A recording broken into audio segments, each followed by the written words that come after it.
Dios les bendiga a todos en esta semana del Señor. Les habla la pastora Maribel Sepúlveda. Estamos en la iglesia Casa de Dios en el 2460 de Limón Avenue en Fort Lee, New Jersey. Allí nos congregamos todos los domingos a las 11:30 de la mañana. Si no tienes un lugar a donde ir, te invitamos. En este día vamos a estar hablando bajo el tema proclamando al Dios no conocido. Y estamos en el libro de Hechos, capítulo 17, verso 16 al verso 34. Puedes buscar la Biblia y seguir con nosotros. Si se te hace posible mirar lo que está escrito en el slide, pues puedes hacerlo, porque allí también vas a encontrar todos los versículos que vamos a estar utilizando en esta tarde. Proclamando viene de proclamar, y proclamar es publicar en alta voz para que se haga notorio. También es anunciar, es difundir y es pregonar. Eso es proclamar. ¿Proclamando a quién? Al Dios. ¿Y quién es Dios? Dios es nuestro creador, el que tiene características únicas como la omnisciencia, la omnipresencia, la omnipotencia. Dios es eterno, no tiene principio ni tiene fin. Cuando hablamos de la palabra no, esto es un adverbio que expresa una negación. Entre los adverbios de negación está no, está nunca, está jamás, está nada y está tampoco. El no es un adverbio que expresa negación. Conocido, persona con quien se tiene trato o comunicación, pero no una amistad. Y se sabe lo que es y quién es. Eso es conocido. Una persona con la cual tú tienes un trato. En este caso vamos a hablar de la ocasión en que Pablo se encontró en Atenas y encontró la idolatría en Atenas, que era bastante, y vemos que entre los dioses que ellos tenían había un espacio, y Pablo aprovechó esa oportunidad para proclamar al Dios que ellos no conocían, para presentárselos. Vamos en esta clase a captar una visión de la evangelización del mundo idólatra y pecador, o vamos a percibir o vamos a percatarnos de la visión de la evangelización del mundo idólatra y pecador. Hay mucha idolatría, lo hubo en el tiempo de Pablo y lo sigue habiendo en el tiempo nuestro, y hay mucho pecado.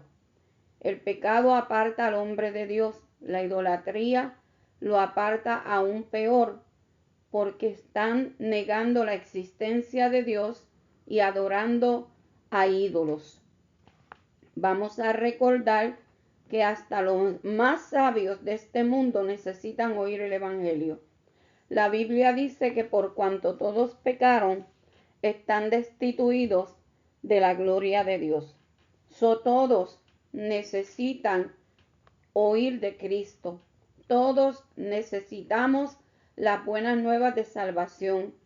El más inteligente, el de más alto rango, el que está sentado en un lugar de autoridad, todos, el más sabio, el más entendido, todos necesitan a Cristo. De nada me vale la universidad y el conocimiento si no tengo a Cristo en mi corazón. Todos necesitamos ser salvos, por cuanto todos pecaron, están destituidos de la gloria de Dios.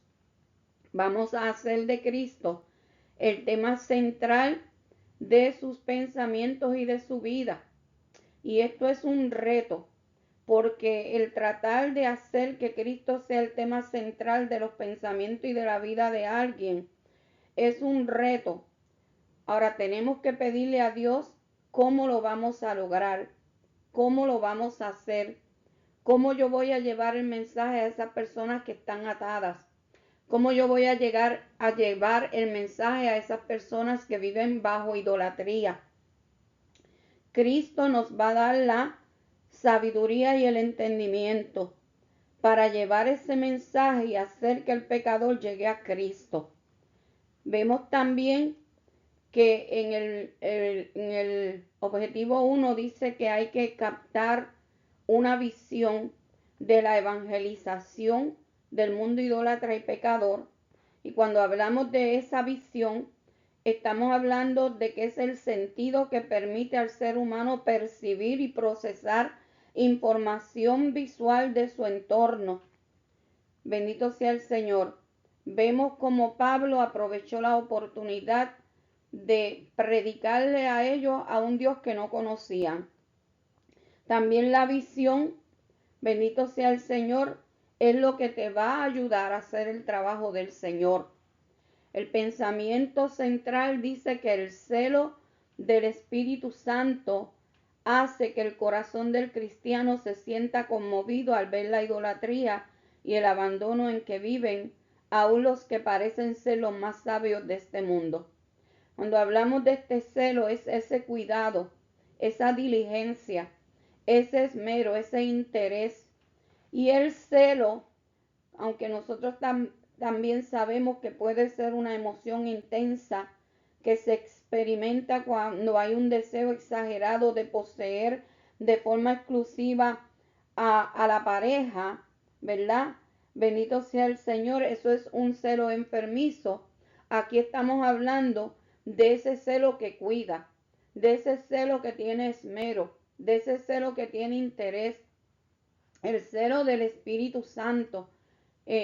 Aquí vemos cómo el Espíritu Santo es el que trabaja en el corazón de cada persona, y el celo del Espíritu Santo hace que el corazón del cristiano se sienta conmovida al ver la idolatría y el abandono, porque cuando tú estás viendo la idolatría y el abandono, tú estás viendo la condición espiritual en la que está viviendo esa persona, en la cual viven aún los que parecen ser los más sabios de este mundo, porque a veces son inteligentes, pero tienen una vida de servicio, de idolatría terrible, y eso no agrada a Dios. Necesitan que sus ojos espirituales se abran, de modo que el Espíritu Santo va a hacer que nuestro corazón, va a trabajar con nosotros para sentirnos conmovidos a predicarle a estas vidas que están atadas por la idolatría y que están atadas por el abandono.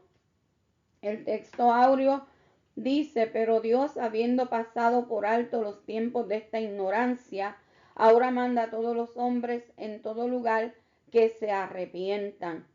El hombre vive atado.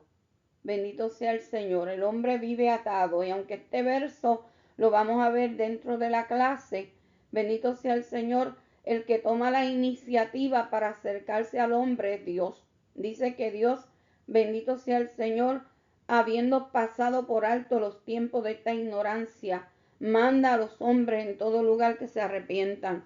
Dios sigue dándole oportunidad al hombre y a la mujer para que le busquen, para que se arrepientan. Cuando Dios levanta a un predicador, cuando Dios manda a un misionero, cuando Dios levanta a un evangelista, cuando Dios manda a ti a predicarle a alguien, ve y hazlo, porque el Señor quiere que las almas se pierdan, y los instrumentos para predicarle palabra de liberación, palabra de conocimiento somos nosotros. Así que, hermano, vamos a hacer el trabajo que el Señor nos ha dado, y así como Pablo proclamó al Dios no conocido, sigamos nosotros proclamando al Cristo de la gloria que viene pronto. La enseñanza bíblica dice que hablar de la esperanza en Cristo debe ser la inquietud más inspiradora de todo creyente. Sin Cristo, hermano, no hay esperanza. Y la esperanza es el sentimiento de confiar en que algo que una persona desea se hará realidad, alimentando la creencia de que el futuro va a ser positivo y se pueden superar los obstáculos. Tenemos que hablar de la esperanza, pero no en el hombre, de la esperanza que Cristo nos da, de la esperanza en Cristo, de que Cristo viene a cambiar nuestras vidas, de que hay esperanza, de que alabanza al Señor debe de ser esta inquietud o el interés más inspirador de todo creyente. Enseñarle a la gente, porque hay mucha gente por ahí desesperanzado. Hay mucha gente que ya ha perdido la fe, hay mucha gente que ha perdido la confianza, hay mucha gente que ha perdido la esperanza. Bendito sea el Señor. Pero nosotros tenemos una responsabilidad bien grande y es de hablar que en Cristo sí hay esperanza. Esta es la actitud que va a fomentar el bienestar tanto mental y físico de las personas. Y esto implica tener confianza en las promesas divinas. El Señor ha prometido estar con nosotros todos los días hasta el fin del siglo.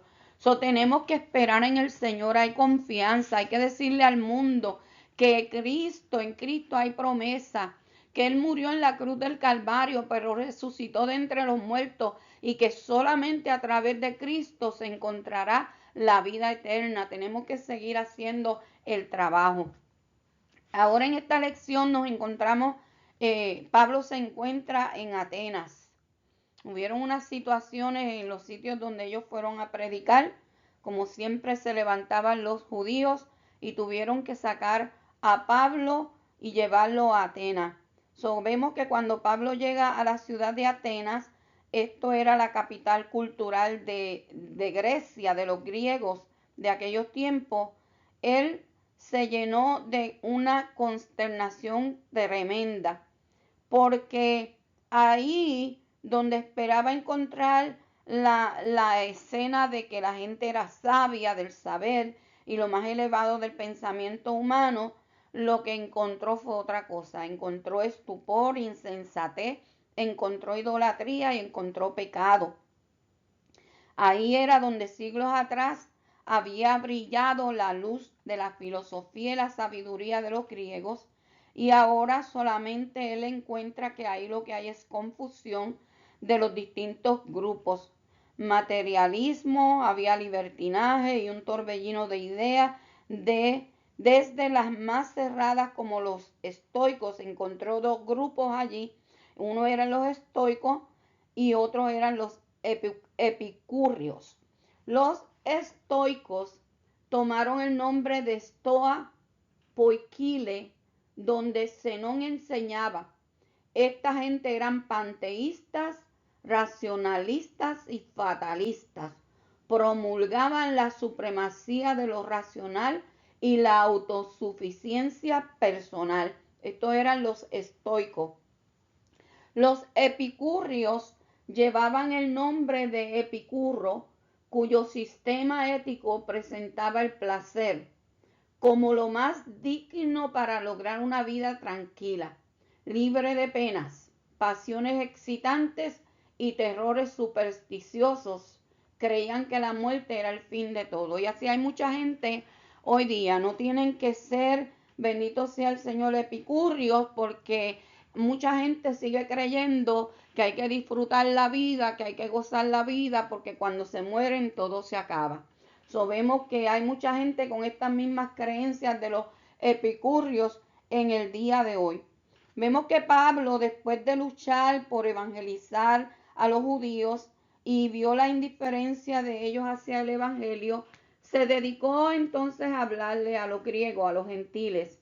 Ahora aquí vemos a Pablo en Atenas, en el Areópago de Atenas. Y allí el Areópago era una colina que había en Atenas, que se llamaba la colina de Ares, y el Consejo de Justicia se reunía allí. El consejo aristocrático que gobernaba Atenas y que eran los que se reunían en esa colina.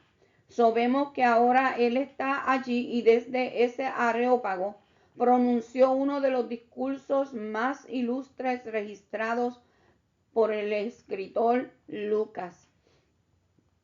Aquí Pablo introduce el mensaje hablándoles de su extremada idolatría al referirse de manera respetuosa, porque lo hizo respetuosamente, y así es como nosotros debemos de introducir el evangelio, respetando al prójimo. Bendito sea el Señor, de una forma muy respetuosa al altar que ellos habían dedicado al Dios no conocido. Vemos aquí que con elocuente erudición los hizo reconocer que la divinidad, es decir, el Dios verdadero, no debe presentarse como una imagen de oro, de plata, de piedra o de ninguna cosa material. Nuestro Dios es real, bendito sea el Señor, y no puede ser plasmado en cuadros, en oros, en madera, porque Él es eterno y Él es omnisciente y omnipresente y está en todo lugar. Su conclusión de Pablo, bendito sea el Señor, los llevó o les hizo ver a esta gente la importancia del arrepentimiento, arrepentirse de sus pecados, reconocer a Jesucristo, a quien Dios resucitó de los muertos. Y vemos que a la final no todos recibieron el mensaje. Algunos rechazaron el mensaje, mientras que otros le pedían que volviera a tratar el tema. Bendito sea el Señor, y se entregaron al Señor. Sí hubo quien se levantara. Aquellos judíos que le habían perseguido en Berea, volvieron allí. Bendito sea el Señor. Los que estaban en Tesalónica fueron a Berea, lo persiguieron, tuvieron que mandar a Pablo para Atenas. Bendito sea el Señor. Pero allí él siguió haciendo el trabajo del Señor.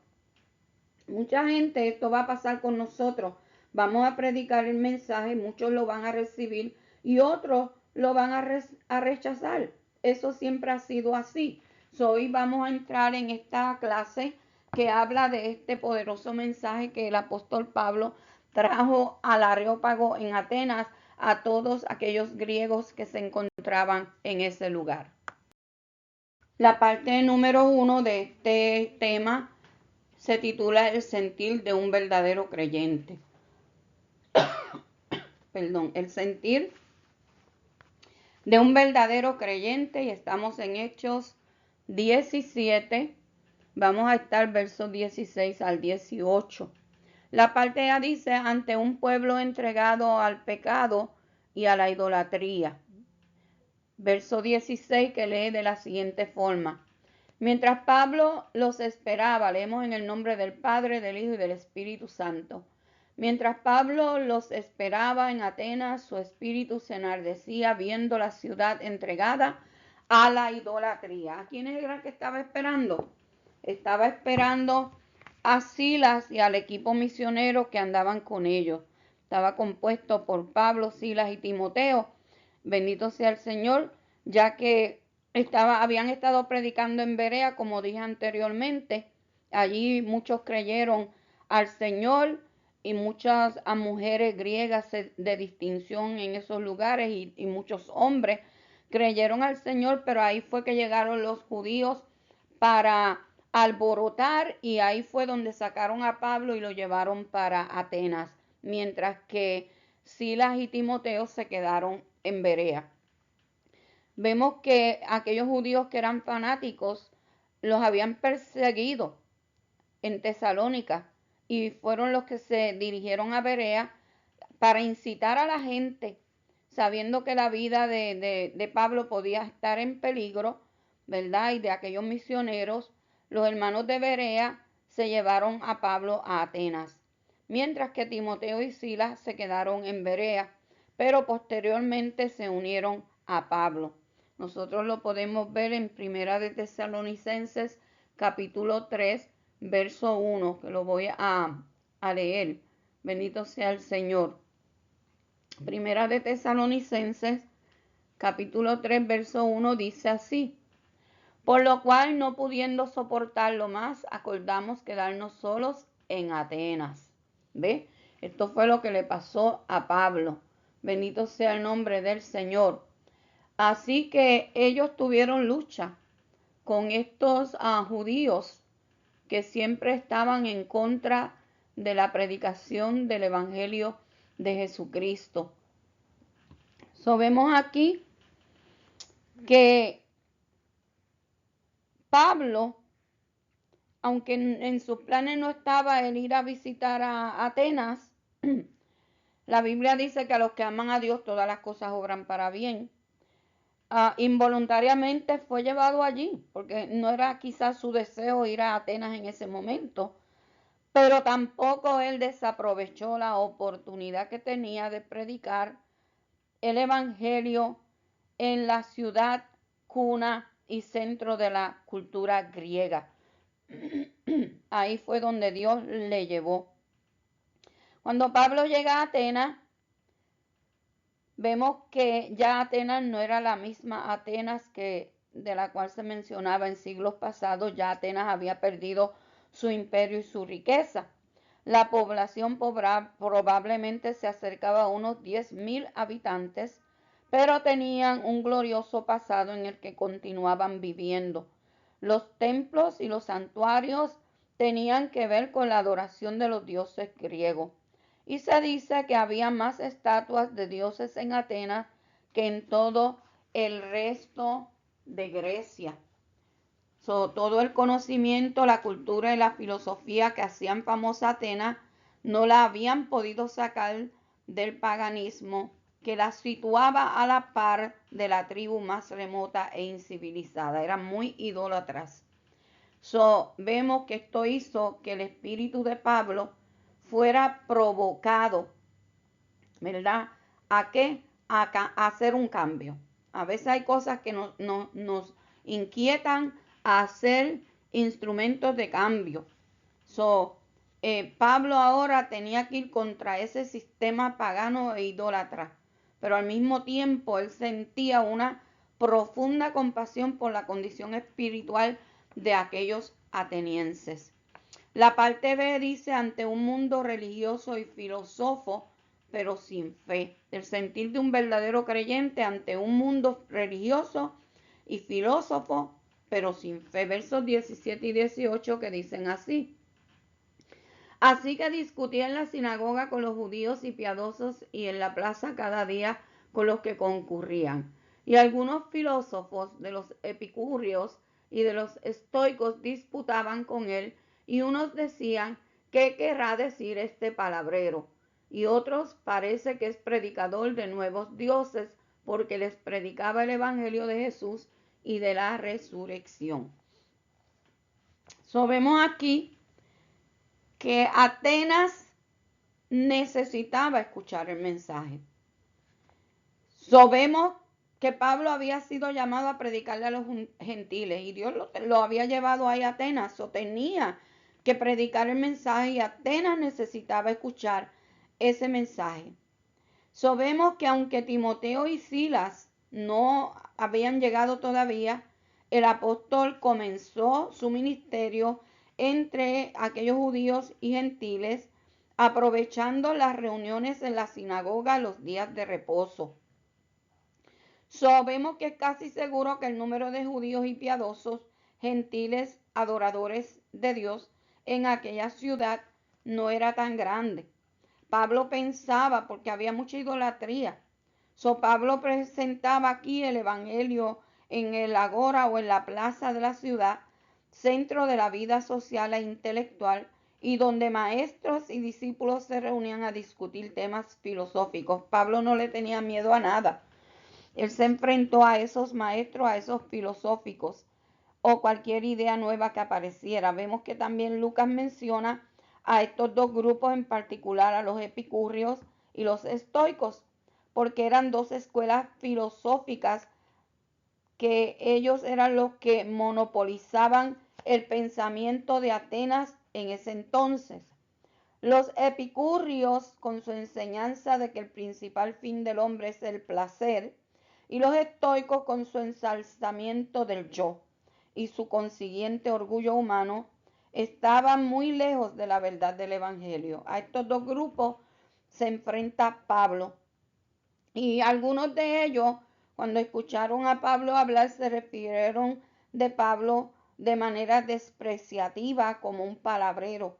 Y este término se aplicaba a los que exponían lo dicho por otras personas, o sea, él como si él lo estuviera repitiendo. Otras personas veían que el mensaje de Pablo tenía que ver con el anuncio de deidades extranjeras, como un tal Jesús, porque no lo consideraban Dios, y algo sobre la resurrección. Los sabios y los doctos realmente no habían entendido el mensaje de Pablo, pero lo consideraban interesante. Así lo ven algunos hoy, pero no toman en serio la verdad que se les predica. Esto me pone a mí a pensar en Nicodemo, porque Nicodemo era un maestro de la ley cuando se presentó a Jesús de noche para hablar con él. Jesús le habló del nuevo nacimiento y Nicodemo no podía entender de qué era que Jesús le hablaba. Ni con toda el conocimiento que él supuestamente tenía, porque él era maestro de Israel, no pudo entender lo que Jesús le hablaba del nuevo nacimiento. Esto me da una idea de que estos filosóficos, con toda la sabiduría que decían tener, tampoco pudieran entender el mensaje de salvación que Pablo les estaba hablando. Vemos aquí, bendito sea el Señor, que Pablo no perdió la oportunidad de predicarle a esta gente el mensaje de Jesucristo, que es el que liberta y nos saca a nosotros de la ignorancia.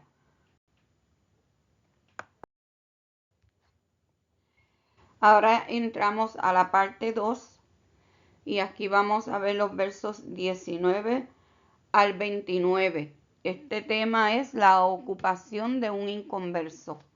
La ocupación de un inconverso.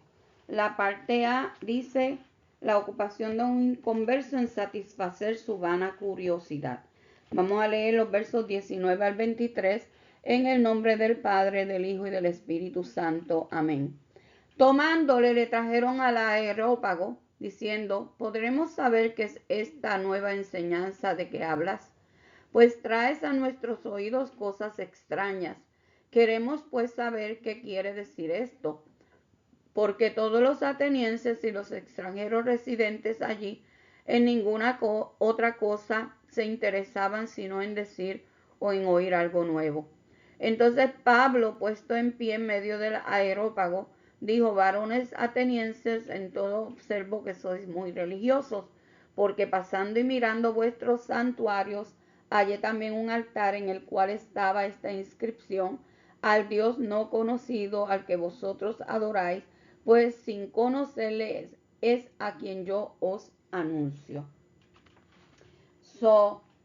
Esta gente tenía curiosidad de saber, porque dice que siempre se interesaban por conocer cosas nuevas. Hay un refrán que dice que la curiosidad mató al gato. Bendito sea el Señor. Pero vemos que esta gente pues se llevaron a Pablo porque tenían interés de saber qué quería decir Pablo con esto. Y él fue conducido a la Corte Suprema, al Areópago, para que allí expusiera sus enseñanzas ante los padres de la ciudad. Esta gente eran los que tenían la autoridad para darle libertad, para que predicara, o para censurarlo, o para silenciarlo. A lo largo del ministerio de Pablo, Pablo tuvo que enfrentarse a variedad de jueces, pero ante todos declaró sin avergonzarse el mensaje del Evangelio. El verso 21 dice: porque todos los atenienses, los extranjeros residentes allí, en ninguna otra cosa se interesaban sino en decir o en oír algo nuevo. Entonces, tenían una curiosidad, y eso era una curiosidad superficial. Esta gente siempre andaba en busca de la última novedad. Este orador ateniense, Demóstenes, criticó a su gente por esa actitud, la misma que se observa hoy en muchas personas que van de iglesia en iglesia, de religión en religión, de filosofía en filosofía, curioseando sin quedar nunca satisfechos. Hay mucha gente así que les gusta ir de aquí para allá, de allá para acá, pero nunca encuentran el lugar perfecto.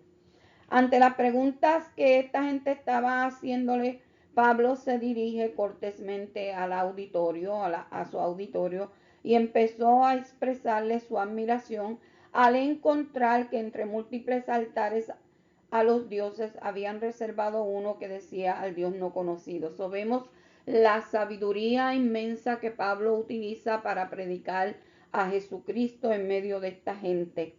Inmediatamente él aprovecha el tema del altar, el cual revela la ingenua confesión de ignorancia de parte de ellos, para asegurar que ese Dios ignorado por los atenienses era a quien él estaba anunciando.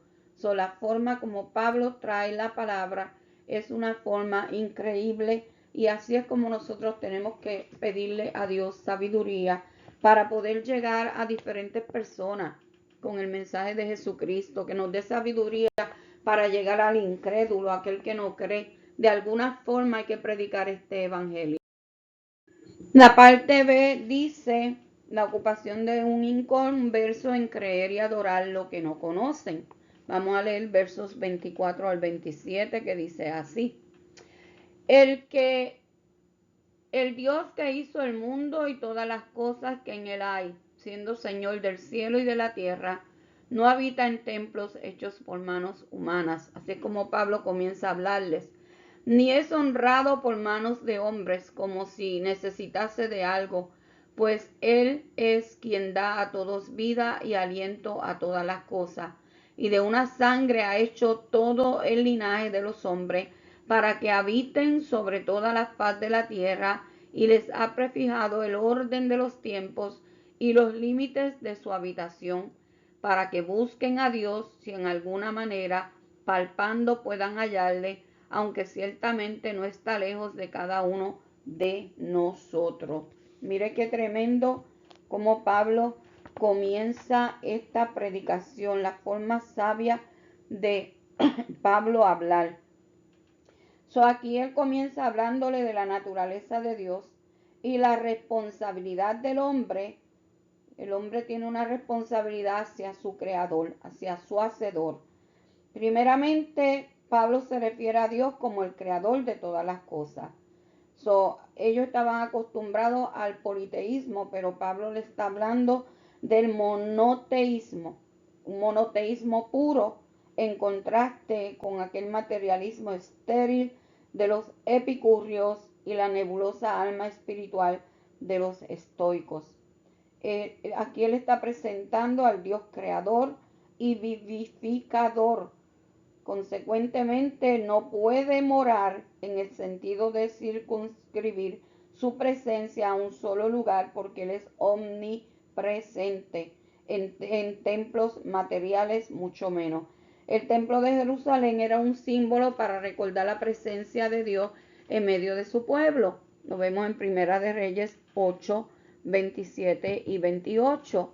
Y en el versículo 26, Pablo habla del origen del hombre, contrario al orgullo de la gente de Atenas, de quienes tenían un origen especial y no eran iguales al resto de los hombres, se creían superiores.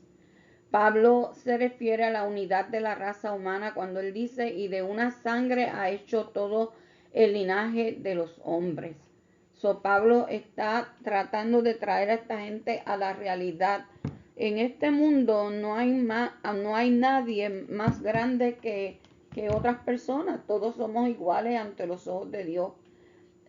Algunos tienen un privilegio de que tienen un conocimiento, una sabiduría, pero eso no quiere decir que seamos más grandes que los demás. Vemos que en contraposición también al deísmo, que permeaba las filosofías de su tiempo, y cuando hablamos del deísmo estamos hablando de la doctrina que permeaban en aquel tiempo. El apóstol proclamó que Dios es quien guía la historia. Bendito sea el Señor. Vemos que ha prefijado el orden de los tiempos y los límites de su habitación. ¿De quién? Del hombre. Y finalmente en el verso 27 señala que todo lo anterior tiene un fin providencial, que el hombre busque a Dios. Ese es el fin. Este Dios que se reveló en su obra creadora. Nos dice Romanos capítulo 1, y lo queremos leer también. para entender bien lo que estamos hablando.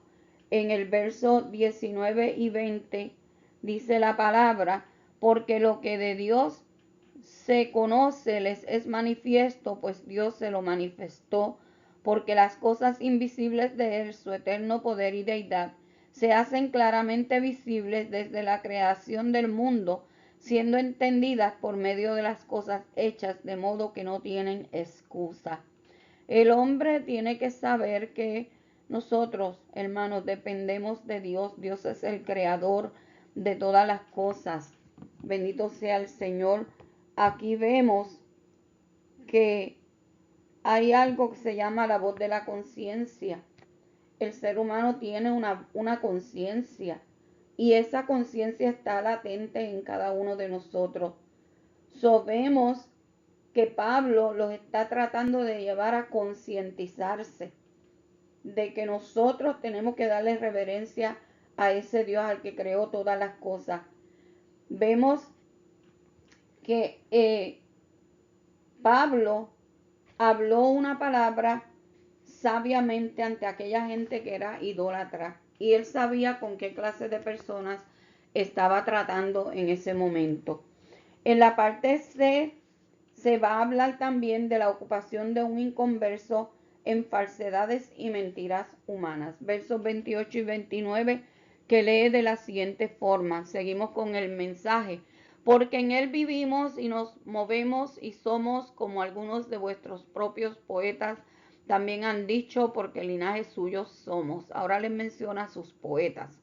Siendo pues linaje de Dios, no debemos pensar que la divinidad sea semejante a oro o plata o piedra, escultura de arte y de imaginación de hombres. Bendito sea el nombre del Señor. Aquí esto está bien interesante, porque aquí Pablo utiliza dos escritos originales de poetas griegos.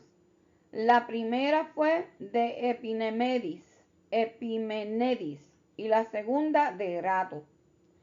Después debemos ver aquí también esto como un punto más de contacto entre él y los oyentes.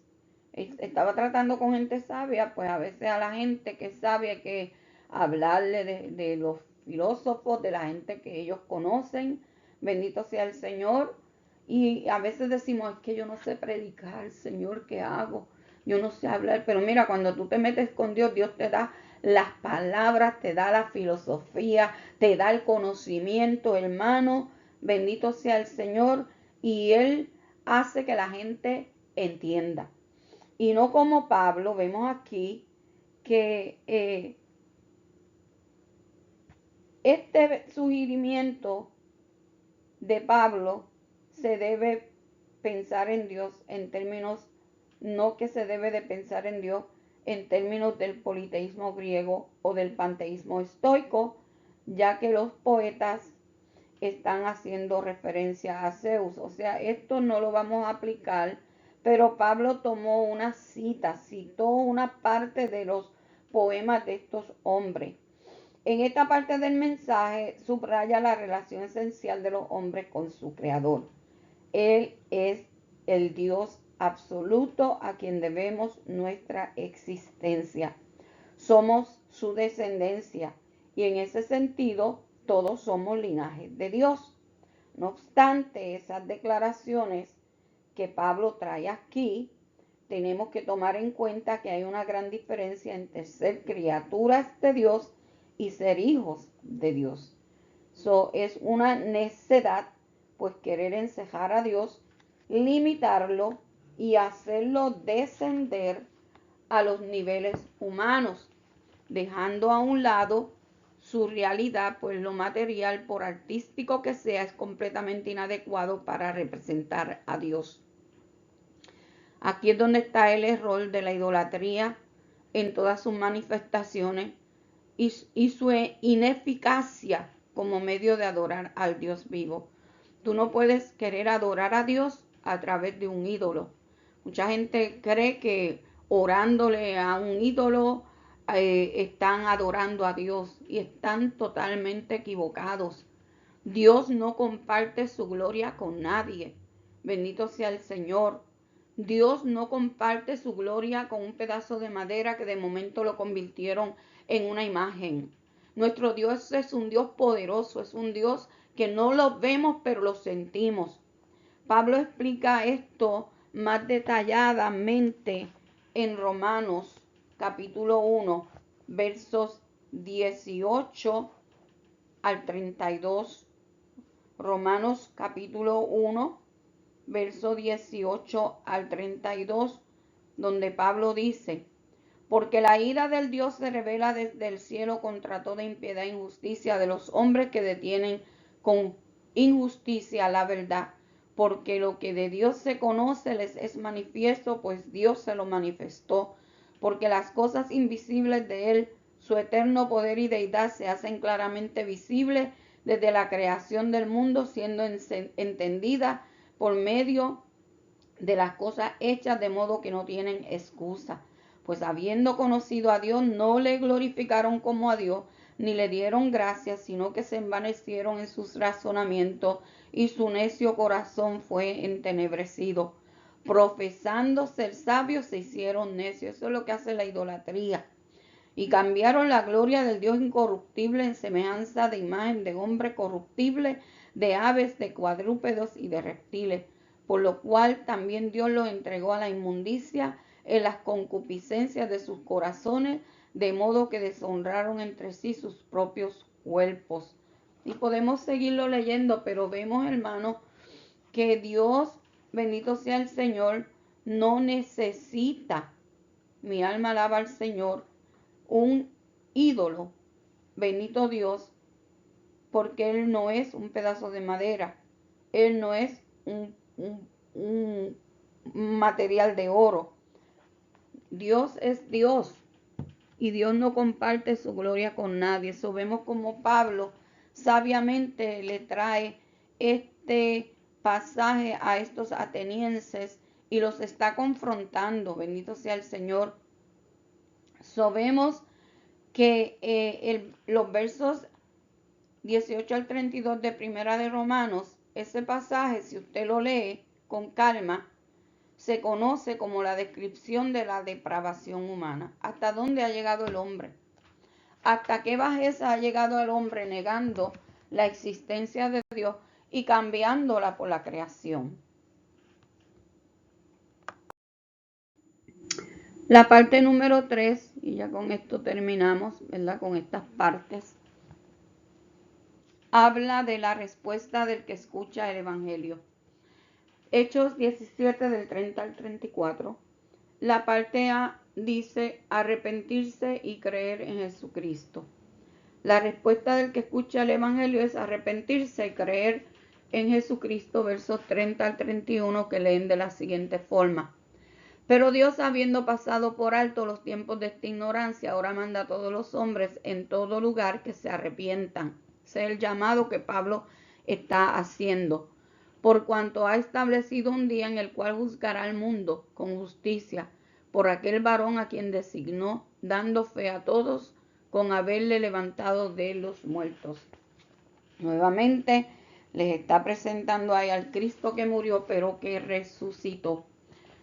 Estos últimos versículos contienen la conclusión del sermón de Pablo allí en el Areópago, en la cual el apóstol recomienda a estos atenienses con urgencia que se arrepientan y crean en Jesucristo. Esa es la urgencia que debe de prevalecer en nuestros tiempos también. Estamos viviendo tiempos definitivos y tiempos finales.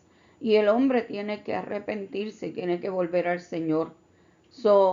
Aquí vemos que se dividieron en 3 grupos y eso sigue pasando actualmente. Están los que rechazan el mensaje. Están los que no están seguros de lo que tienen que hacer, si convertirse y otros, sin embargo, son los que aceptan el desafío y reciben al Señor. Vemos aquí que en todo el mensaje de Pablo, él hizo una maravillosa descripción del carácter de Dios y cómo Dios se ha revelado al hombre recurriendo a elementos conocidos por el auditorio que estaba allí. Pero conscientemente de que saber acerca de Dios no es suficiente para ser salvo. Yo puedo leer mucha literatura acerca de Dios. Pero, hermano, si yo no me arrepiento, yo tengo que presentar a ese Dios compasivo. El Dios que sabe que el hombre está ciego espiritualmente, pero a la misma vez al Dios que ofreció el verdadero camino para restablecer la comunión de Dios con el hombre, que es Jesucristo.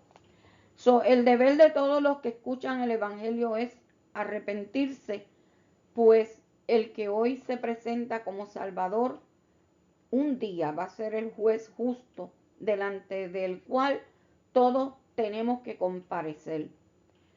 Aquí el concepto importante es el arrepentimiento, y hay tres conceptos: el arrepentimiento, el juicio y el juez.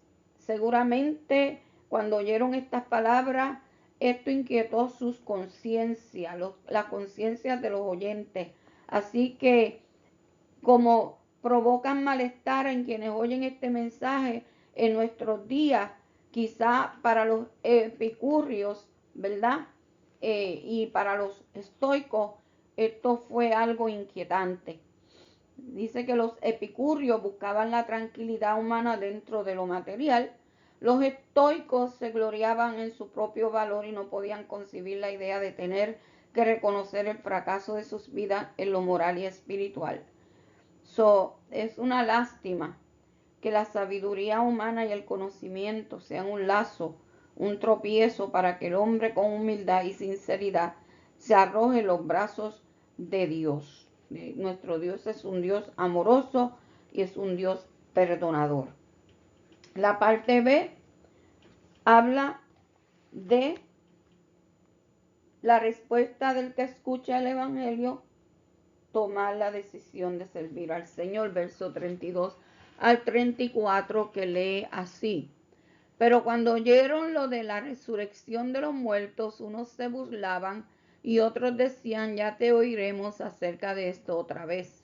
Y así Pablo salió de medio de ellos, mas algunos creyeron juntándose con él, entre los cuales estaba Dionisio el Areópagita, una mujer llamada Damaris, y otros con ellos.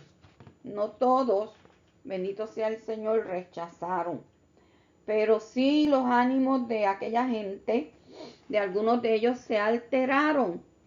Y lo que los alteró fue cuando escucharon la declaración de Pablo acerca de aquel varón a quien Dios ha establecido por juez, el cual fue designado para haber resucitado de entre los muertos.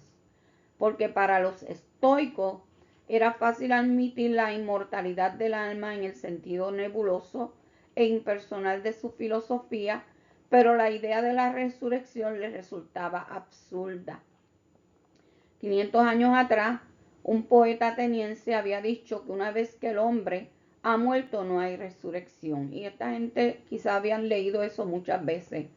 Ante esas aseveraciones del ungido predicador, algunos optaron por despreciar totalmente el mensaje, otros lo dejaron para más tarde, ignorando si tendrían una nueva oportunidad. Sin embargo, aquellos verdaderos sabios, entre ellos los que eran valientes, arrebataron el reino de los cielos. Hubo gente que se convirtió, y entre los nuevos discípulos que se encargarían de seguir sembrando la semilla del Evangelio estaban Dionisio, quien era miembro del Areópago, perteneciente a la aristocracia intelectual de Atenas, y a una mujer llamada Damaris, de quien no hay mucha información, pero sin duda vino a ser una de las miembros fundadores de aquella nueva comunidad cristiana. Siempre que se siembra la semilla, algo va a suceder, y alguien, aunque parezca que nadie escucha, alguien va a recibir la palabra y la va a atesorar en su corazón. Una clase muy interesante la que hemos estudiado en este día, y las preguntas de repaso son las siguientes. ¿Cómo actuó el apóstol Pablo al llegar a Atenas? ¿Qué le causó tristeza al apóstol Pablo en Atenas? cuáles eran los dos grupos que predominaban en Atenas, cuáles eran sus filosofías y qué aprendiste hoy. En medio del mundo en que vivimos, un mundo idólatra, porque la idolatría no ha dejado de ser, sigue en el corazón de mucha gente. Nosotros tenemos que pedirle a Dios sabiduría y aprovechar las oportunidades que el Señor nos dé para predicar este evangelio.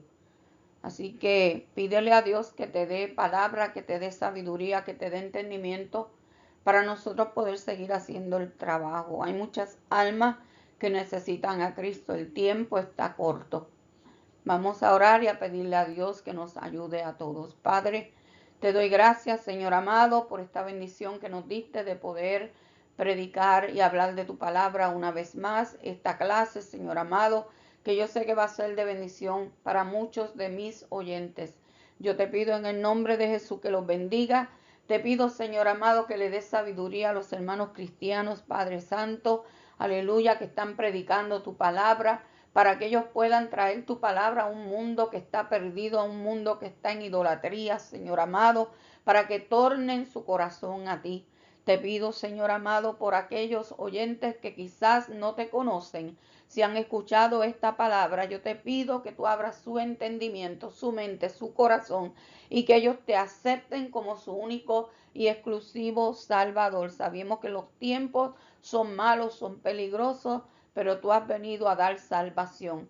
Padre, si hay alguien que en este día te recibe, yo te pido que escriba su nombre en el libro de la vida, que perdone sus pecados y que lo ayude, Señor amado, a comenzar a caminar y a buscar una iglesia, Señor amado, cerca de él o de ella, donde se predique tu santa y poderosa palabra.